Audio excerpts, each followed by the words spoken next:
Viewers, এটি একটি DC 24 ভোল্টের মোটর উইথ ফ্যান। এটিকে 24 ভোল্ট থেকে আমরা 12 ভোল্ট করব। এটির coil voltage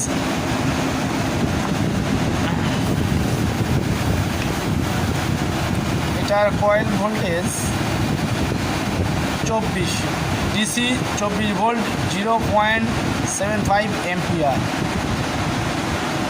made in Taiwan.